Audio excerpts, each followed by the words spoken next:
Asibingelele mbukalani KZN TV sikwamukela hlelweni lethu lanamhlanje lwengqikithi la sike sikhona isukaphi lento yazi yonke into esuke ikhona emhlabeni isuke inesisuka sokukhona ababeyishile ekuqaleni sokukhona ababeyikhulumile kukhona ababeyiconfirmile ekuqaleni namhlanje ke sibuyile nohlelo lwengqikithi mawufisa ukuba ingxenye yohlelo lethu lanamhlanje 10035 7898855 noma uthi nokuthula emad1kznTV.co.za yangihambi ngedwa ikhona guest yami namhlanje soke sithi ukukhuluma nayo kabanzi ngomsebenzi one wobunyanga umsebenzi wobungoma yini engawisa umsebenzi yini engenza ukuthi umsebenzi ungahambi kahle kwezinye izinto ke sike sayikhuluma nje off air nobaba ukukhuluma zona izinto zokuthi uyazi nje lento yokuba clean iyawenza umsebenzi ukuthi ukhuphuke uyazi nje nalento yokuthi usebenzise igubhu eziclean iyawenza umsebenzi ukuthi ukhuphuke mbukelani KZN TV ngaphinde ngiyizwe nobanike le show mangahambi nayo dokotela ngihamba nayo umkhulu namhlanje sizokhuluma yona indaba yobunyanga neyokwelapha asibingelele sikwamukela ohlelweni akubingelele sesingenile thina bonomndayo uphingosho singilo cocobala ohlombo meyiwa kuhleze ngaso sonke isikhathi kuyintokozo ukuba khona kulezi zindlu zomsakazo ngiyakubingelela sisinokuthula ngibingelele nababukeli bethu emakhaya sithi sesikhona sizochaza nje sisize abantu kokuningi esobe sifundisa ngaphandle nje kwama product ethu esinawo kodwa khona leso hambe khona umlaleli akwazi ukuthi afunde ukuthi mhlambe isifo esithize ngiba naso ngoba kutheni ngasigwema kanjani njengoba nje siqala nje ishow sizohamba nje nomphelo sifundisana sibe sincengana yothi yophela umbukeli noma umlaleli ekhaya khona zobe kucoshile kule show kaMkhulu Hlobo kodwa yazi mkhulu ngifuna siqale nje ngalelengezo ukuthi umkhulu ugqokile mhlophe eqwa namhlanje ukuthi hayi mana singawungcolisi umsebenzi nje hygiene yebo umbala omhlophe sisinokuthula ngendlela engudefine noma enguchaza ngayo one usho ukuba clean nje ubuthi ngezo usho ukuzithanda secondly mina umbala omhlophe mangugqokile ngizibona ngiphumelela ukhomba ibrightness ukhomba impumelelo ukhomba impilo ukhomba ukuthi umuntu uphokophelele phambili singahlezi sigqoke into ezidimile ngaso sonke isikhathi umbala omhlophe uyasigqugquzela sizibona sisamwe kumina nje ukhomba inhlanzeko kunakho konke because ezinye izinto ezibalekile because isikhathi esiningi siwuthatha umsebenzi ngoba nakho njalo uhlala ubusy umbe imithi sase siungcolisa nomsebenzi even ipackaging esisebenzisayo sisebenzisa izinto ezingcolile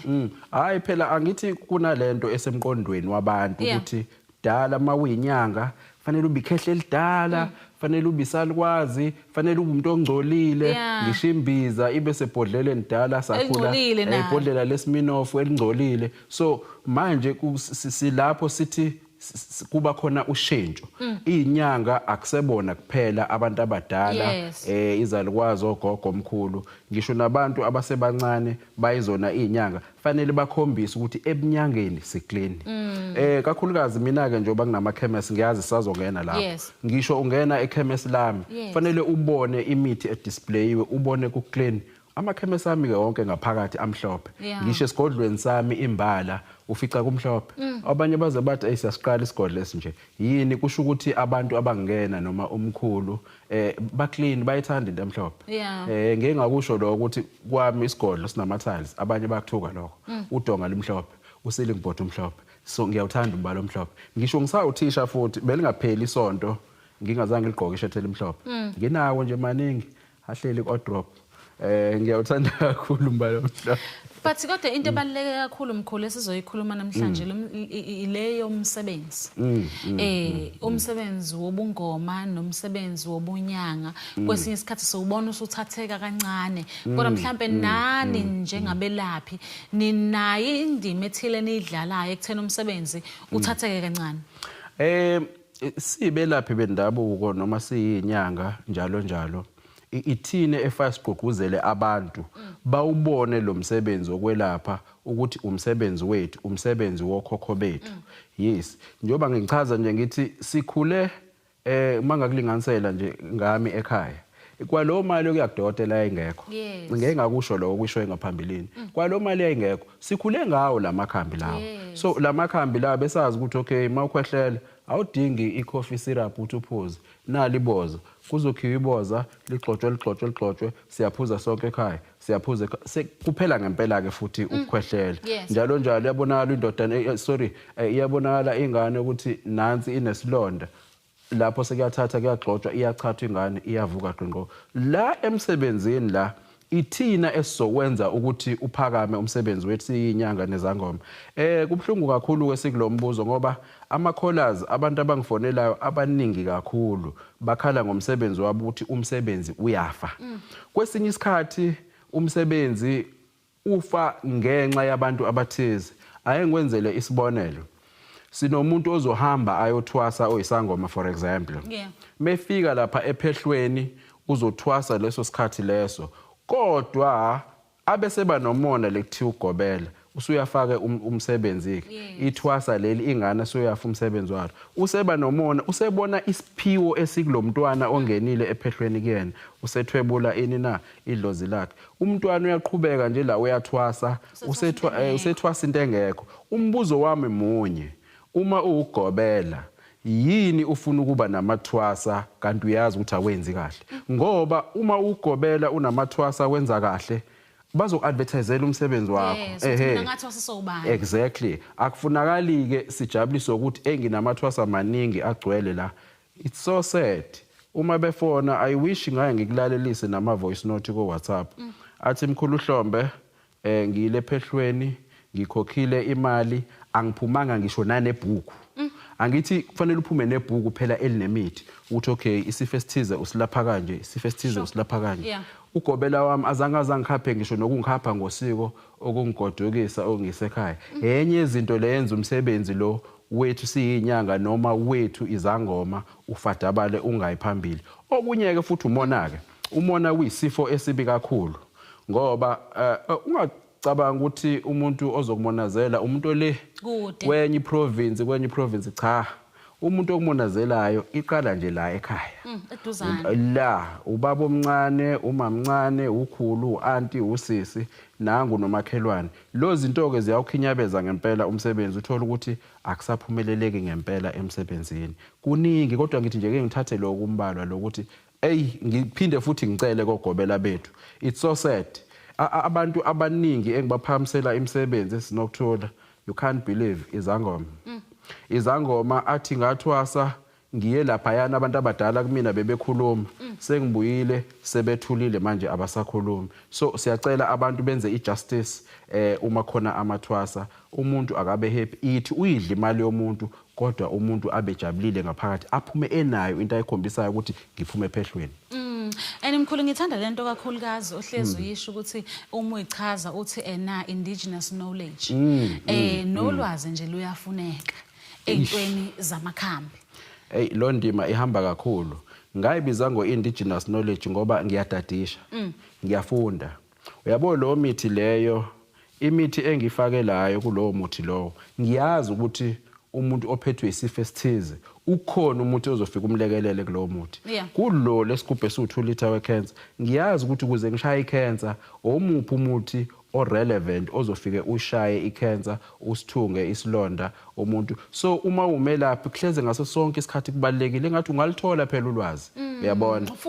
ufunde asisho ukuthi mawumelaphi wendabuko ungayanga esikoleni vele sikhule omkhulu nabokhulu bengafundile bengazi lutho belapha beyizangoma but manje phela kune paradigm shift isikhathi siyashintsha kufanele lapho si display ubunyanga nokuthi uma umuntu osebenzisa amakhambi umuntu onjani benze abantu babone ukubaleka kwamakhambi esintu hayi ngaso sonke isikhathi sohleze sithi western sibheka odokotela abasentshonalanga the sad part bona labo odokotela esithi abasentshonalanga nginabantu abaningi abafikayo lapha ekhaya esigodlweni abantu engibalaphayo nasemadolobheni eSouth Africa abantu abaningi bazokhumbula ke ngihambela amadolobha amaningi athi mkhulu Hlombe bese ngilahle ngisho ithemba kwathiwa ngihambe ngiyoshonela ekhaya unasibindisini sokutshena umuntu ukuthi ayoshonela ekhaya ngimvusa umuntu mina kanayo imbiza yami ecancer avuke phansi Ayi mkhulu no kubalekile ngempela and enye into engiyithandayo ile ukuthi ufundise because enye into abantu sebenomona nolwazi kanjalo sinezinto ezinye ngaphandle kokuthi ngize ngiyeke umkhulu uhlombe nginezinye izabe engingakwazi ukuzenzela zona egcekeni kunemsuzwane kunenhlaba kunezinto ezisegcekeni engingakwazi ukuthi ngilekeleleke ngazo so inhloso enkulu kakhulu ukuthi uma usuhlulekile ukuyizabela wena bese uphuthuma uya komkhulu uhlombe akwazi ukusiza ngoba usizo vele lukhona lisekhaya ihlahleni uyazi usathinta umsuzwane abantu abaningi banayo umsuzwane siyazi sonke abawazi umsuzwane ukuthi usizo kangakanani kumuntu ophethwe isichitho sure uwodwa nje uthatha ugqume ngawo ugqume ugeze uphalaze noma uzowumixa ke yeah usizo nje uwodwa umsuzwane and then masibuyela ke la emakhaya ngithole ukuthi kunemndeni eminingi exakekileyo baxakwa yini na uthola ukuthi ubaba wakhona wadlula wayeyinyanga noma wayeumelaphi noma wayesangoma ulwazi ngemumva ingane azikaze zilifunde umama nobaba noma ubani abazange bebebona ubaba elapha kodwa lonto ke iyashaya ke sibantu abamnyama ungafuni ukufunda ngiyakhumbula nje ngakithi khona ubaba ugogo osanda kushona ekuthiwa be powerful ingane zakhe azazi lutho enye ke into engigqugquzela abantu ukuthi njoba sithi indigenous knowledge ake sifunde ngamakhamba kithi ake sifunde ngezinto zakithi ezimagugu kuthina esikhule ngazo kunjalo ngibulani KZN TV sihlena umkhulu Hlombe kuyena sikhuluma naye namhlanje ngendaba zamakhambi esizulu nokuthi ungasizakala kanjani seyitolo siyabuya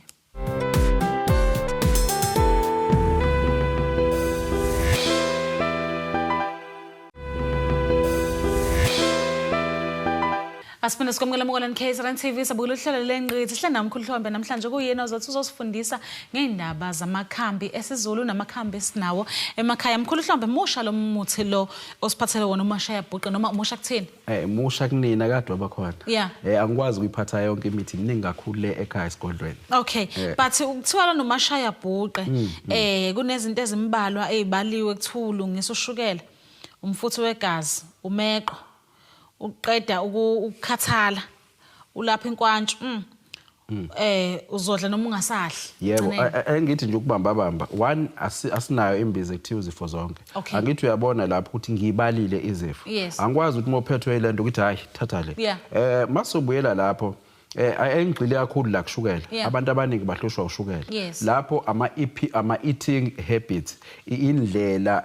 diet indlela esidla ngayo kubalekile ke ukuthi umbukele emakhaya nendlela nje odla ngayo uthi kuyibheka kodwa ke enye into ke sike sihlale kona ukuthi asimile kahle ngoba akuyena wonke umuntu okwazi ukubalansisa i-diet ama vitamin ama carbohydrate njalo abanye bethu ulwazi asinalo abanye bethu imali ukuze ubalansise ukudla phela ubalansisa ngemali sivuka nje kuseni sidle lo mfudumazo khona sekuphelile siphuza itiye njalo sesihamba kodwa masobheka lapho kakhulukazi lapha kushukela ushukela ngiyafisa ukuthi sithi ukwehlisa nje babukele emakhaya entweni ezinjengosawoti usawoti singawudli kakhulu egazini awunayo umthelela omuhle nawo ushukela silapho kushukela umina oliphuza kakhulu itiye so lokwathi inhlo nje yona into engikwazi ukuthi ngiyiphuze ngirelax kodwa ke nami ngehlisa ngoba ngiyazi naye nemkhaya bayiba khona phela ibona ushukela so sibheke nje indlela esidla ngayo ngoba uma sidla singanake khona nazi lezi zifo zokukhuluphala nazo obesity njalo uthole siba ngaka ngoba sidla yonke into enye yezinto leyo engifuna ukugxila ngayo futhi mase ngikhuluma ngenye imbiza indlela esidla ngayo usakhuluma indaba yokudla mkhulu ngiyazi ukuthi uzophatha igama lemali but kwezinye indawo abantu abakwazi ukulima beyilimele bona beyidlela ukudla kwabo okungenamanyolo okungenayikhuthazi mina ngiyabona kuuhlobo oluhle kakhulu lolo kunokuthi uzukhulume ngediet yokuthi uyothenga wena esitolo cha phela ngithi manje inhle kakhulu leyo oyishoyo ilesikhule ngayo nabo baba omkhulu nabo ma sikhule kanjalo kulinywa nasekhabe kulinywa kodwa ubuvila sebuningi kakhulu kuthina sesikholelwa ukuthi ngoba umuntu noma edle ekseni ngifuna i-English breakfast. Yes. Yabona i-English breakfast inaniki inomafutha inonani lawo akasinikeza inkinga. So uvuka nje ekseni usugcwala amafutha. Uvuka nje ekseni sofaka nje ama fats and oil emzimbeni. Yizona ke izinto ezisikhubazayo lezo ezisifakela izifo. Kanti kube sistika nje kuloko kwethu sidlela obhatata, sidlela amadumbe, sidlela umbila, omkhululeko. Kunabantu kudala sisinokutula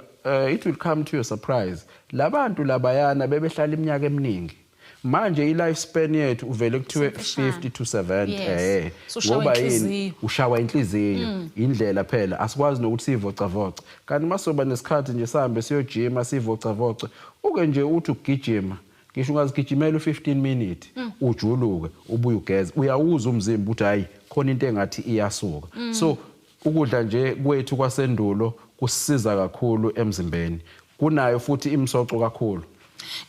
Ngiyazi mkhulu uthe kulembiza ufuna ukugxila kakhulu kwekashukela but ngifuna ukudlula mkhulu ukhuluma indaba yomeqo laphana neindaba zenkwantsho ngokwami ngiyaye ngizwe engathi kuthiwa indaba zemeqo nezenkwantsho zingena ngezinto zobuthakathi. Kuyangena ngento zokuthakatha. Yes phela ngithi vele la nje silapha yonke lonto ngesikhathi ingena kwena ngoba umeqo kuyenzeka ukuthi udwetshelwe phansi. Yes. Definitely sure ngiyazi ukuthi sisinokuthula uzokweqa la ngiyenza ke izinto zami zokuthakatha uyadlula la uvuvukala inyawo akusahambeki njani kuyenzeka lokho. Okunye futhi okwenza kube sengathi nomeqo inyawo zibhlungu sibuyela back kulento ebesisho ukuthi izindlela esidla ngazo indlela odla ngayo uyabona musu ukudla istarch njalo musu ukudla amafutha njalo lento emzimbeni yehla izohlala la sithi suka ubuthi uthakathiwe kanti cha right. Lapho emeqweni nginemithi emihle kakhulu elapho ezofike ishaye ngaphakathi engifakile la kulombiza mangiyipheka kodwa ke ngiye ngithi mina kulezi zife ngibhale lapho ngiye ngithande uthi mawuphuza lembiza ubuyilekelela nganasi isihlungu. Lesi sihlungu nje lesi sincane. Yes. Leso sihlungu leso ngiye ngithanda ukuthi ufike uphuze imbiza ngendlela ngoba akufani ukuphuza. Uma uthi wena mkhulu Hlombe ngifuna ukuyiphuzela nje anginankinga ngizokutshela ukuthi okay lembiza iphuze nje mhlambe isivalo or 2 spoons times 3 or 4 times a day. Kodwa mozothi kumina mkhulu Hlombe inyawo zibhlungu kuzoshintsha indlela yokuphuza ngizokudesignela njengodokotela phela ngizothi phuza ikota yeglass 3 noma 4 times kuya ngami ukuthi ngiyakubona ukuthi isimo sakho sime kanjani. Yes bese ngiyakudesignela ke indlela ozoyiphuza ngayo uma uqeda kuyiphuza ke ibese ngithi leso sihlungu leso naso su general sinemithi angithi isifo sisinye ngiyasihlakaniphela ngishaya ngendlela embili. Yes ngizoshaya ngembiza udlulise 5-10 minutes sophuzile usuyakhotha isihlungu sakho uyakhotha wehlisa ngamanzi asidabulike isifo la ngoba loso sihlungu sithakwe ngifake amanye amakhambi la embizeni ngifake amanye amakhambi kusho ukuthi isifo sisinye ngiyasihlanganisela asikwazi ukungehlula mase kunjalo. Okunye okubaluleke kakhulu mkhulu osiphathele khona namhlanje nginakho futhi ukuthi ngiyaqala mina ukuyibona lembiza le. Uthulitha kanje. Uthi umdlavuzo kuyisifo sesibesembi kakhulu. Isizathu ke sisinokuthula sokuthi ngiphathe ibuthulitha kanje ukukhombisa ababukeli emakhaya ukuthi uma ngilapha umdlavuza noma ngilapha icancer akwazi ukuthi isilonde kade sidlavuzeka senzeka siqhubeka ngisilaphe ngelitha elilodwa. Yes mina ngikulapha nga more than 5 liters mangikulapha icancer. Right. I-cancer uma sicwaninga njengoba ngishilo ngathi ngiyathinta kakhulu le ncwadini inhlobo ze-cancer esinazo emzimbeni womuntu zi more than 100. Sure. Yes more than 100 bese siba nazo ke lezo ezi-general noma lezi ezijwayelekile eyesibeletho eyesikhumba eyebele eyesitho sangasese somuntu wesilisa njalo ziningi inhlobo ze-cancer ngoba okunye dokotela ngiyacela ukuthi ungidedele ngezitolo because ibaluleke kakhulu lesingena kuyona le cancer njengamanje. Mbukelani KZN TV sihleli nayo udokotela namhlanje sikhuluma ngawo umzimba wakho ukuthi ungalekeleleka kanjani. Dokotela sethinta izinto ezibaluleke kakhulu wathi nendlela njalo esedla ngayo inomthelelo ukuthi sibe nalezi inkinga sibhekene nazo. Siyedolo sabuya.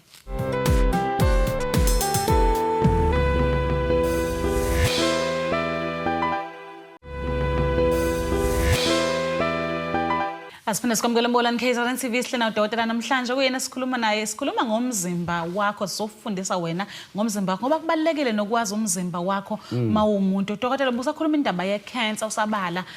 ukuthi ihlukene ngenhlobonhlobo I-cancer njengoba ngishilo ngathi sinenhlobo more than 100 but khona lezi general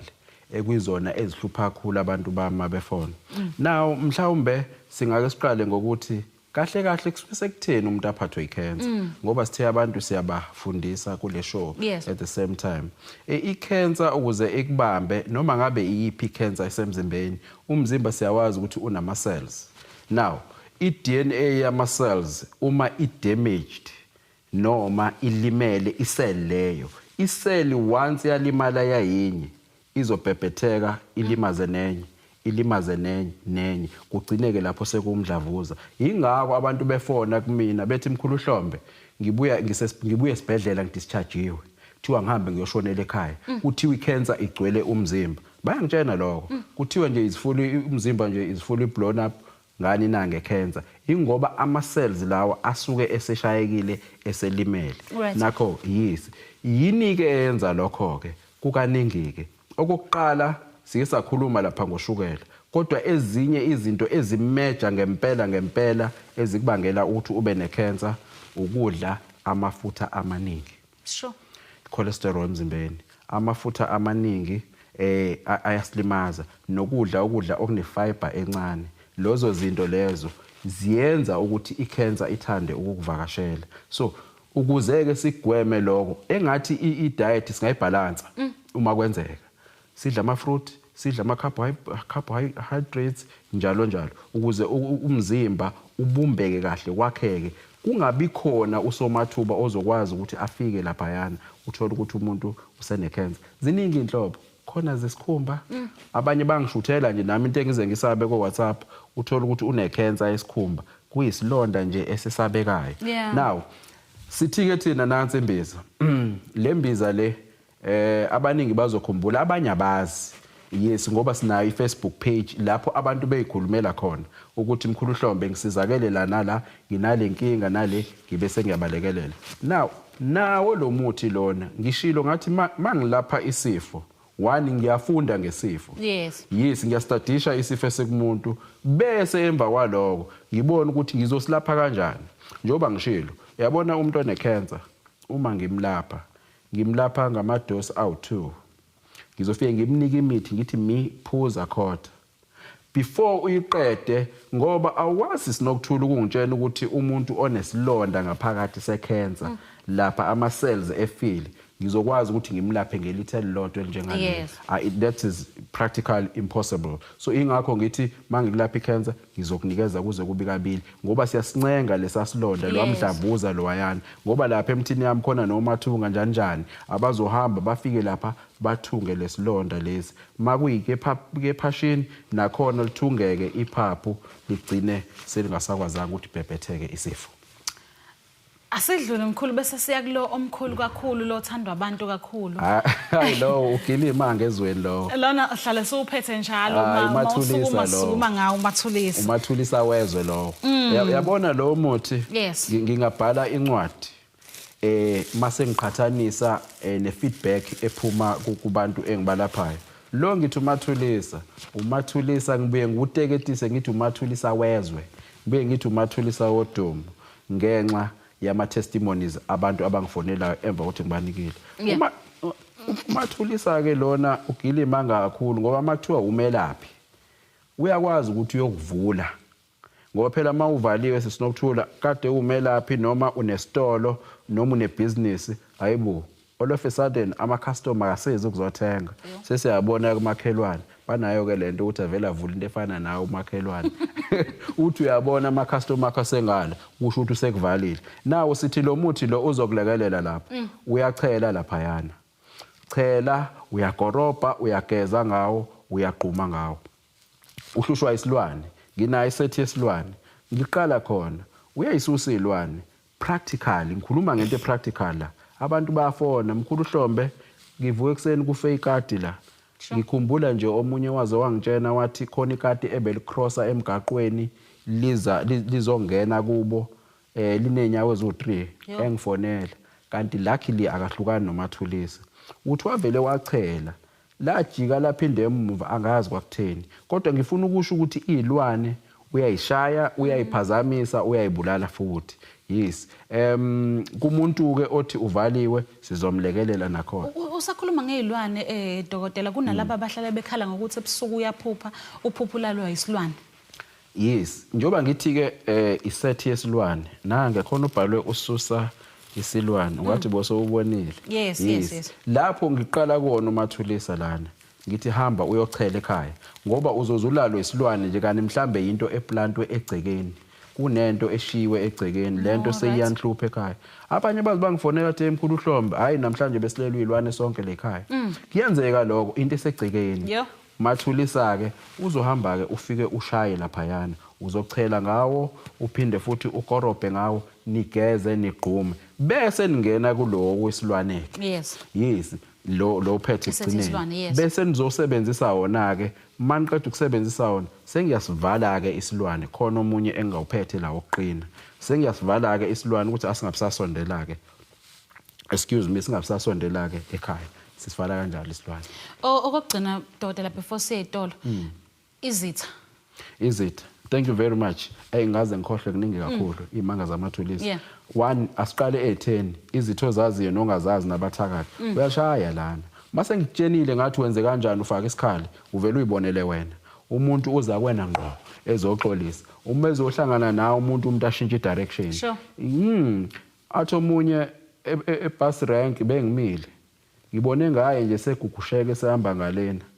kanti uyisitha sakhe usenamahloni uzitshena ukuthi useyambona imkhuba ke yaMathulisa uMathulisa uyakwazi ukukhombisa into efihlakele sibuye eSouth Africa sine high rate of unemployment baningi nje abantu abangaqashiwe yes siyageza ngoMathulisa kukhona nakhona siqala kuona uMathulisa bese emva kwaloko uzongena emthini okususa isinyama bese uzongena emthini wenhlanhla bese ke uyasizakala uthole ngisho nomsebenzi asedolo mbonani KZN TV hleli na udokotela namhlanje kuyena sikhuluma naye mayelana nezimbiza asiphathele zona namhlanje sayidolo sakho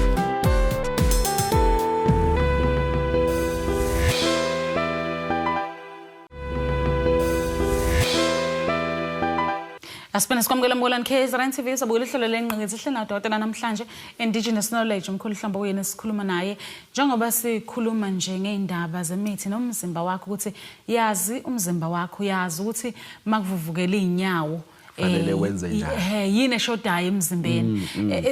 sinabanye abantu nje njengami mina mkhulu amanzi angaphuza awaphuza hayi usengozeni kakhulu kuthiwa ngokwestudy umzimba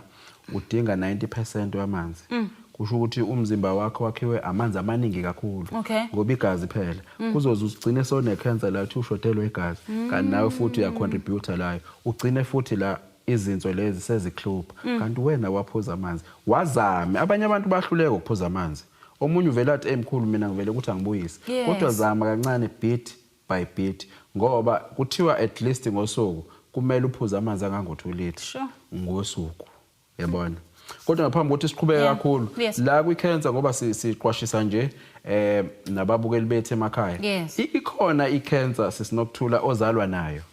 yes ikhona utho bathi hereditary kusho ukuthi uma wayenayo noma ubaba noma usisi noma banibani nami ngizoba nayo ngoba igazi linye phela yes naloko khona abantu abaxayekayo ukuthi awu i-cancer kwenzeka kanjani ngiyajima ngidla kahle ngiphethe kahle kodwa ngenza yonke into kodwa kune cancer lo ma cancer nakhona ambalwa futhi kunjenge cancer yengqondo ikhona ngishilo ngathi inhlobo zama cancer zi more than 100 I cancer yengqondo uyazalwa futhi unayo ngoba yini uyithathe kumzali wakho esihlotsheni njalo njalo kubuye kuzoba khona eyamathambo uthola umuntu ethi akuhambeki yes uvendleka amathambo yini olunye lehlobo le cancer leli ozalwa nalo ngoba ulithathe kumzali noma emndenini njalo njalo nale eyezinzo uyabona izinzo yes uthothi izinza lezi nazo iziyapha nazo nomdlavuza yes uyakwazi futhi ukuthi uzalwe uyithathe kumzali nespinal cord ngqo ishilo ngathi ziningi kakhulu inhlobo kodwa kugqama kakhulu lezi ezijwayelekile kodwa ziningi yes njalo njalo. Mkhulu uke wakhuluma kancane ngothandeka kade siqeda ukukhuluma lapha kumathulisa sikhuluma indaba yezichitho yokususa izichitho wase uthinta kancane uthandeka masikhuluma ngothandeka owani lo muthi mkhulu uthandeka ilapho sithi usuthathile kumathulisa manje umathulisa njengomshanelo uyashanela izibi uyacenta egcekeni kwenile right sesingena kona ke manje owenhlanhla okay ukubuyisa inhlanhla ukuthola umsebenzi njoba ngithi uyiset uqhubeka lekugcine khona umathulisa udinga umsebenzi njoba unanesiqabo unecala ngikwenze wa ugeneral kakhulu unecala uye court lo siqabo sokulekelela ufuna umsebenzi unesinyama namabhadi nanga umuntu obhaliwe ukuthi susa isinyama uzozigezela nje ngawo uma uzokwazi ugeze ngaphandle kwecele. Mkhulu mina ngiyathanda ukuthi if uzokhuluma izinto ongichazela ukuthi zisukaphi lento ukuthi unesiyamo namabhadi iqhamukaphi lento le size sifike nje kutheni ngifanele ngisizakala. Ngiyayithanda leyo unesinyama unamabhadi ngizonze isibonelo esisimple ukhiphe isisu. Oh yes. What do you expect in return? Wakhipha isisu awuzange ugezwe kahle ushonelwe ngiyeza ke mina ngumfana ke sengiyolala nawe ke manje sengizothatha wona lamabhadi lawo ezinye zezinto ezizinyama kubuye kube khona izinyama ezenziwa ngamabomu ukuthi lapha ya emndenini siyambona uNokthula uthi kulomuzi uyaphumelela ake simfaka inyama ake simfaka amabhadi akangathandwa abantu axoshwe emsebenzini angalungi lutho alenzayo so zikhona izinyama ezenziwa abantu zikhona futhi nezinyama ezenziwa yithina weke waboshwa wadlwengula nalokho futhi kwibhadi kodwa kuyisinyama futhi lonto leyo ngoba izokuvakashela njalo yilapho ke lesithi khona kumkhokha ke lokho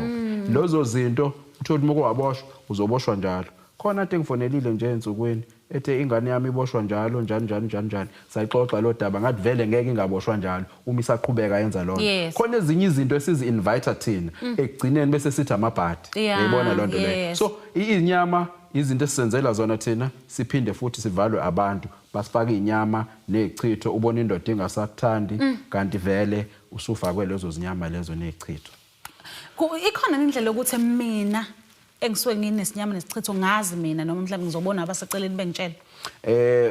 uyakwazi kodwa ukuzibona ukuthi hayi mangifika kunabantu banongixwaya nje abantu uyabona bakhona bangifonela abasho lokho hayi mangithi ngizama ukuba nabangani bayangihlamuka sengiyazibona ukuthi nginyama nambana angithandeki kahle nginesichitho omunyazana wayizelelwe uyabona ungathi uzobheka okhuphe cha akabatholi ezinye zezinto esifakwa zona izichitho izinyama kodwa inhloso yazo kusuke kuukuvala impilo yomuntu ukuthi sifuna ukumbona ehlupheka ayikho enye indlela asimbone ehlupheka uma kwenze umuntu. Yazi ukuthi ngike ngahlangana nomunye umuntu but mina ngiyangitshathi mhlawumbe ukuba careless nje komuntu empilweni laba bathanda ukuthi ngiyasebenza kodwa imali angiyiboni but mina ngiyangibona umuntu ayisebenzisa imali ngendlela engingayiboni kahle bese ngingabe ngisabona kahle ukuthi noma usecasha ngalokho noma nje kuba careless komuntu. Okay, one nginabaningi abasho lokho plenty plus baningi kakhulu. Mkhulu Hlombe nginenkinga ungisize ungangenzela muphi umuthi ngiyasebenza imali angiyiboni ngiyehola nje iphelele ezandleni. Now lonto iyenziwa abantu ngebomu afika umuntu wena azoboleka umndeni noma isihlobo noma umngane azoboleka imali kwena bengicela ungiboleke u50 rand abafuniki imali enkulu kwabantu abafuna ukuganga ngemali yakho bengicela ungiboleke u50 rand nje ngifuna ukuthenga ikhadi lagesi bakutshena into ezisimple ube nozwela ukhipha u50 rand kanti bahamba bawenze njani bayosebenza imali yakho bawushintsha bathatha imali eminyama bayifaka emthini babiza igama lakho ubone izinto zivaleka ubone imali ihlamuka ubone imali ikuphelele kuyenziwa ke abantu. Secondly kuzoba ubudedengu nesimo somnotho economic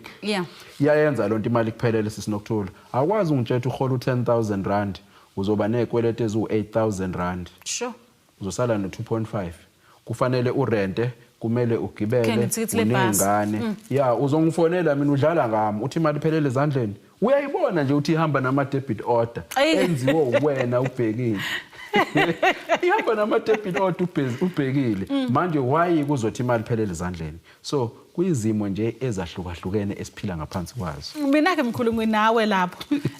kulokho kushoyo ukuthi asikwazi sihola imali efanayo mina ngenze kangcono wena ungenze kangcono nginakho ukuthi mhlawumbe ukubakhela esikwakho kwesinye isikhathi uma uhola wena uyoyiphuza ngakusasa usenayo bese uthi imali yangihlamuka hayi bayenza ke lonto kuyiphuza imali uyoyenza lonto angiphikisani nokuphuza mawufuna ukuphuza ungahambe uyophuza vele asisoze safana kodwa phela zicabangele khona into ohola namhlanje ensukwini entathu seyaboleka zicabangele impilo ofuna ukuyiphila ngithi mina mkhulu wathinta indaba ebalekile ngiyaxolisa ukuvimba okay uthinta indaba yokuboleka because sikhuluma ngemithi namhlanje sifundisa ngemithi kunomashonisa abafika kini mkhulu bezofuna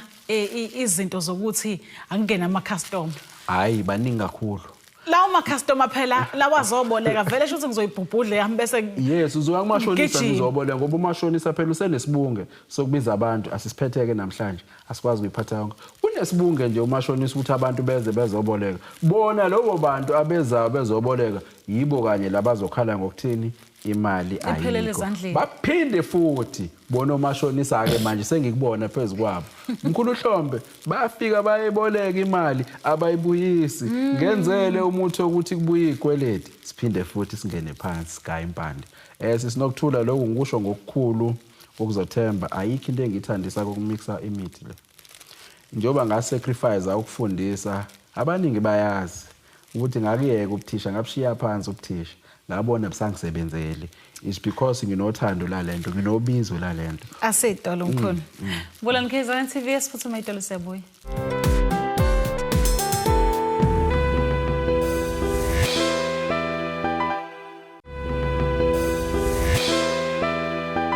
Asipena sikamukela Mbulani KZN TV sobakuhlelo lengqikithi sihle nawe mkhulu Hlombe namhlanje uyena ozothi uzosifundisa nje ngamakhambi nangemzimba wethu nje ikakhulukazi nabantu besifazane mkhulu mase sike sathola abantwana umzimba uyadedeleka umzimba uyaqala uba nezinkinga uyagula ngenxa ukuthi uyathuka kade uthola umntwana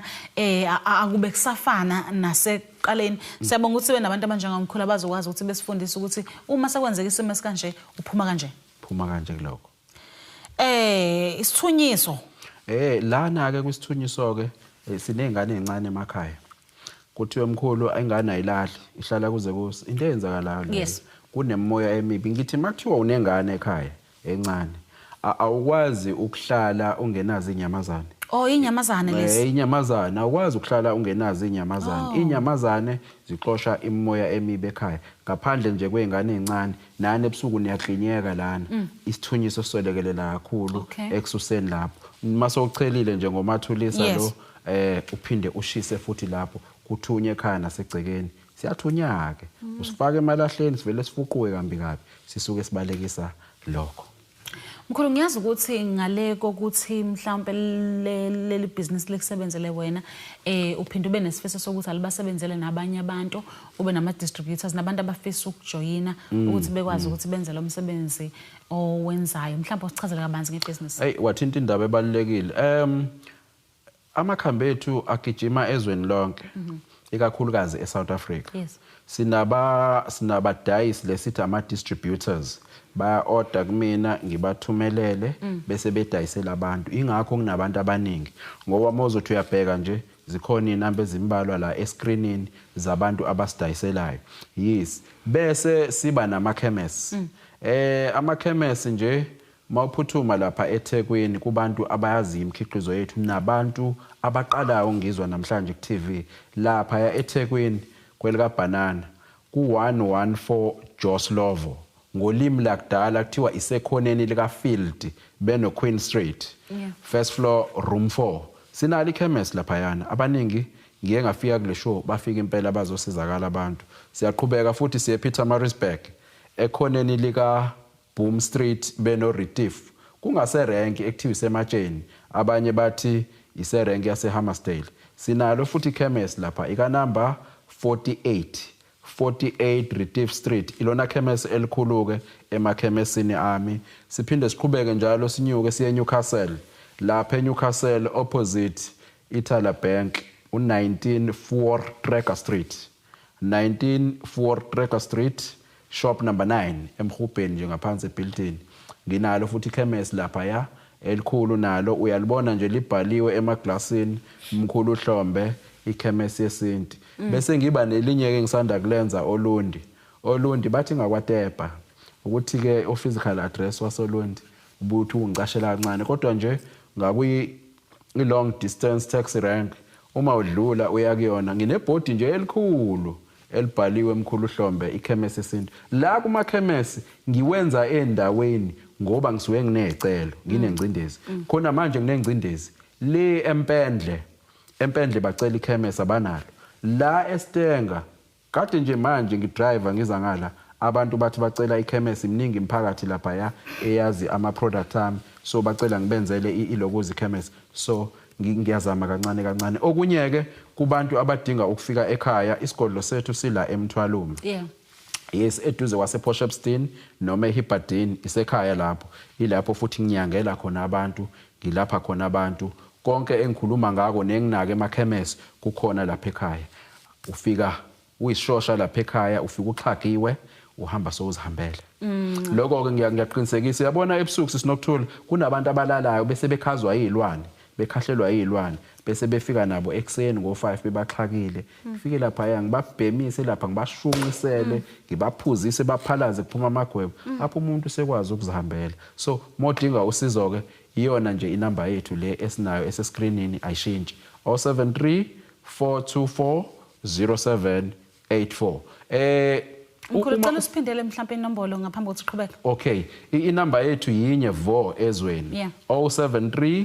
424 0784. Okunye ke edolobheni lakho njoba ngishilo ngathi nginabadayisi eSouth Africa baningi. Uma ufisa ukwazi ukuthi ukhona yini umdayisi odayisa amakhambi kaMkhulu Hlombe, uyangifonela noma uWhatsApp. Kodwa uWhatsApp baningi kakhulu bangidlula ama-thousands.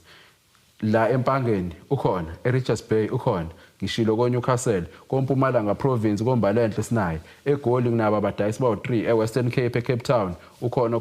koBizana, koPotchefstroom baningi kakhulu ngeke ngize ngikwazi ukubaqeda. Asibonga mkhulu ngokuthi usivakashele endlini zomsakazo. Amazwi akho okugcina nje mkhulu azothini kakhulukazi ekuthena abantu bephathe kahle imizimba yabo ngoba uwona kuphela umzimba esinawo lo. Wazi wayisho kahle lento. Uyabona umzimba kuthiwa ngesingisi when the life is lost everything is lost. Kusho ukuthini impilo yethu incike emzimbeni wethu nasempilweni yethu nasekuziphatheni kwethu. Uma ulahlekelwe lo mzimba sisinokuthula kuphelile kanti ungalahlekelwe 10 million manje uzorecover kusasa uzokwazi ukuthi uyovula ibusiness ubuye u10 million. Ake siqapheleni ke emakhaya indlela esidla ngayo lapha kwiFacebook page lethu mawufisa ukuyobona ke umsebenzi wethu lapha ke kusuke sekukhuluma abantu ke sengasakhuluma uMkhulu Hlombe ngena kuFacebook uyosesha Mkhulu uHlombe sebaningi ke oMkhulu Hlombe abakhona ngoba no indigenous knowledge lo khona engeke ngamuzwa somewhere sefaka uindigenous knowledge manje emva kokuthi ngikhona uma usesha kuFacebook uzothi Mkhulu Hlombe indigenous knowledge uzobona njengesticker esine number yami usuyangena uthumela ijoin request siya accepta nginabantu abaningi kakhulu lapha ibona abantu abashoyo imisebenzi yami ngoba kuzothi uke studio bengabuya thini bengabuya ngayincomini imithi yakhe lapha ya kuFacebook sekukhuluma abantu. Asibonge mkhulu. Asibonge kakhulu kuhleze kwintokozo ukuba kulezi indlu zomsakazo. Asibonge. Embukelani KZN TV asibonge kakhulu ngesikhathi sakho nokuthi uhlale nathi einhlelweni zethu namhlanje. Umkhulu besifundisa izinto ezibaluleke kakhulu, ikakhulukazi ukuthi ukwazi ukunakela umzimba wakho. Kunezinto ezisimple nje ezihlala ezikhulunywa umkhulu njengosawoti noshukela izinto esizithanda kakhulu. Siyatshelwa ngalezi zinto lezi. Balaleli nje. Akulaleleki. Kumnandi. Okunye ukudla nje ngenxa yokujwayela ukudla nje kunamafutha. Kumnandi. Kunokudla okunamafutha. Uyabona inyama mangakutshela ehlisa inyama uzothi hey ufuna ukukhuluphala yedwa ufuna ukubuya kahle yedwa inyama inezifo mozoyihla njalo sithi gout siyabona naku lapha yana sesiyakubona emaqakaleni siyabona njani so too much of anything kuyinkinga emzimbeni yethu so masidla asigalele singadleli futhi ukusutha kakhulu ubona sinemkhaba nje uvele nje indisho ushaya yonke ufuna same time akuseyona ke impilo sohlula ngisho na ukuphefumula uyabitoza so siyabonga kakhulu babukele emakhaya ngokusibuke uhlelo lethu siyabonga. Asibonge Mbulani KZN TV asibonane ngokuzayo siyanthanda.